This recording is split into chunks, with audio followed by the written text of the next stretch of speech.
เด้อพวกพี่น้องเด้อมากับเบาซักมันนี่เบาซักก็ไปนั่นเนี่ยไปเฮ็ดรถใหม่นะใส่นั่นน่ะใส่สติ๊กเกอร์ใหม่เป็นเสื้อของเบาซักเลยซื้อ2ยูทูบเลยนะหันตัวทั้งรุมเนี่ยมันปิดบ่ได้ทั้งรุมเนี่ยปิดบ่ได้เลยต้องได้เปิดนะขนาดจังสิหาแนวใส่เฮ็ดเลยใส่เป็น2 YouTube เลยเบิ่งก็โอเคอยู่เบิ่งก็โอเคครับใส่2ขางเลยใส่แบบ2ขางเลย2 YouTube เลยโอเคอยู่เบิ่งก็อันนี้รถมุกเป็นไปดีมากเลยกันแค่น้ำมาเบิ่งที่เสียมันก็เปลี่ยน4เทื่อแล้วเปลี่ยนเขาเปลี่ยนออกตัวมันดังแห้งเลยเป็นของออริจินอลเป็นของออริจินอลเลยเบิดนั่นเนี่ยเป็นเบิดนั่นงามมาตัวนี้ก็ใส่ใหม่อีกเดี๋ยวงาม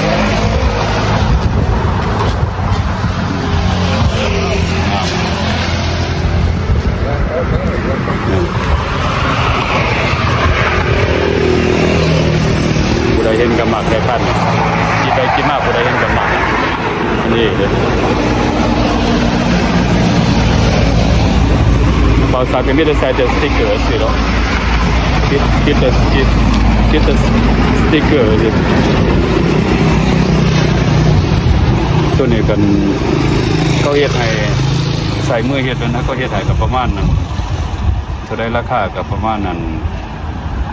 360,000ก็คือตกเป็นเงินอเมริกาก็ประมาณ15 ดอลลาร์นี่แหละประมาณ15 ดอลลาร์ผมมาข้างนอกกับมาแวะกินกันนะยังก่อนนี่ก็ที่อยู่แถวน่ะอยู่แถวดงบะค่ายนะ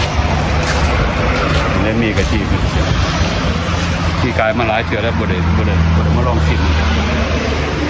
เป็นหาดมันอยู่แถวนั้นแถวดงบะค่ายนี่แหละพวกเป็นกับคล้ายมีธรรมดานั่นเองมีธรรมดามีข้าวเปียกไว้เลยมีข้าวเปียกมีเฟอนั่นเองมีตำนั่นเองหลายอย่างห่านเนี่ยซื้อห่านยังก็ห่านเนี่ยโอ้ห่านตำแซ่บอยู่นี่อยู่แถวใดก็อยู่ดงมะค่ายบ่คือเป็นยังไง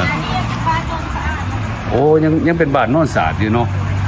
ตรงนี้ขึ้นไปน้อยนึงเนาะเป็นดงมะค่ายเนาะคนละขึ้นมาเป็นดงมะค่ายได้เดียวเนี่ย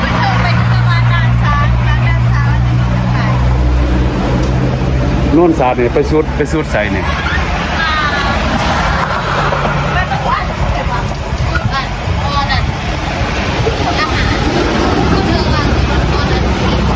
โอ้เพิ่นมาขึ้นไปสุดทางพุ่นน่ะ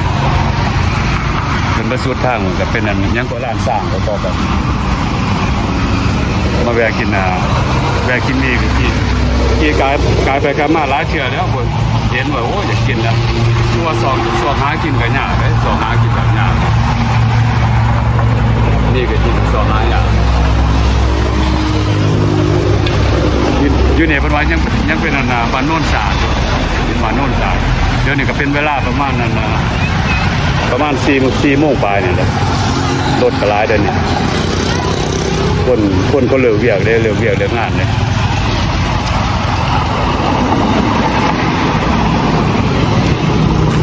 คนก็ขายของเสียงแล้วมีแต่ของเสียง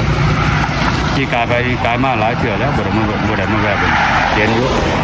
แล้วตรงนั้นมันเสี่ยมกันอยากกินมีกะทิเลย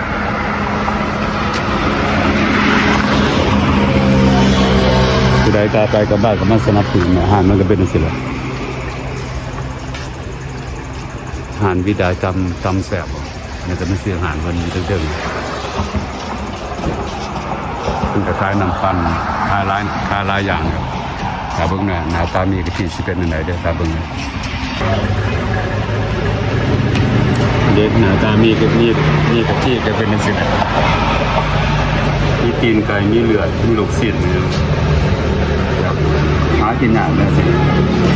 หมูกระทะสั่งมาตัวนี้กันมีกะทิสิลองซึมน้ำดูนะแซ่บดีวะโดนแล้วก็ได้กินได้แท้ได้โดนนะ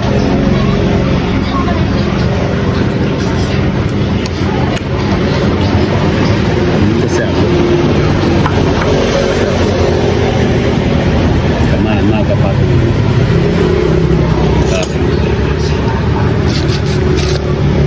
แซ่บ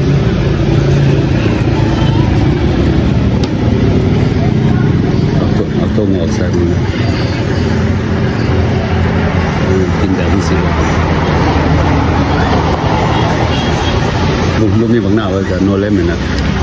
โอ้โนเป็นผ่านแล้วthat's okayแล้วมาเดี๋ยวพวกพี่น้องมากินกันนะมีกะทิอะไรอยู่เมืองลาวดีสิละเรื่องดาวขอเริ่มตัดให้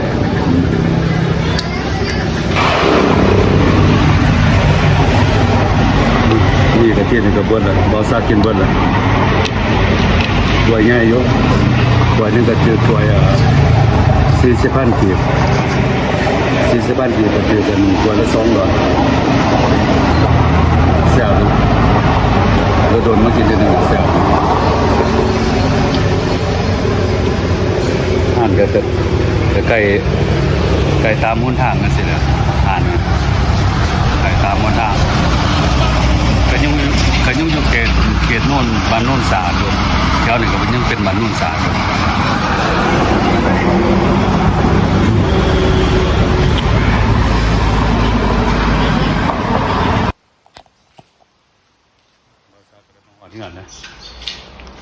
มาหอดงานนะเบิ่งสติกเกอร์บ้านนึงก็โอ้งามเลยนะวันยังเมื่อคืนมันก็เปลี่ยนสีเลยคนว่ามันเปลี่ยนสีแต่ผมมีตัวนี้อยู่ที่รูปเนี่ยโอเคอยู่งามอยู่ยาละติด2 ขางเลยนะติด2 ขางเลยพวกมันก็เหลืองนี่เนาะเพราะว่ามันเปลี่ยนสีเพิ่นก็เฮ็ดให้งะคักอยู่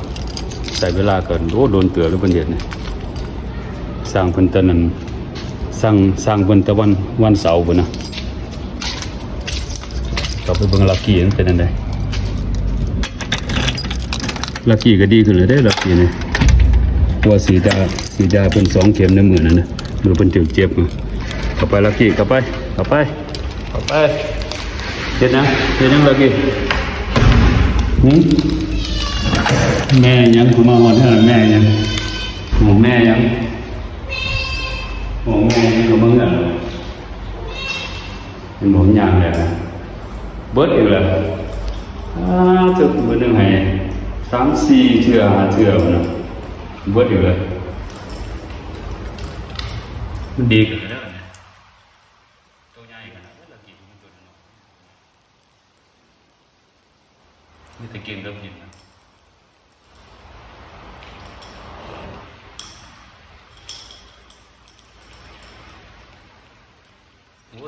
ตอนมันเจ็บ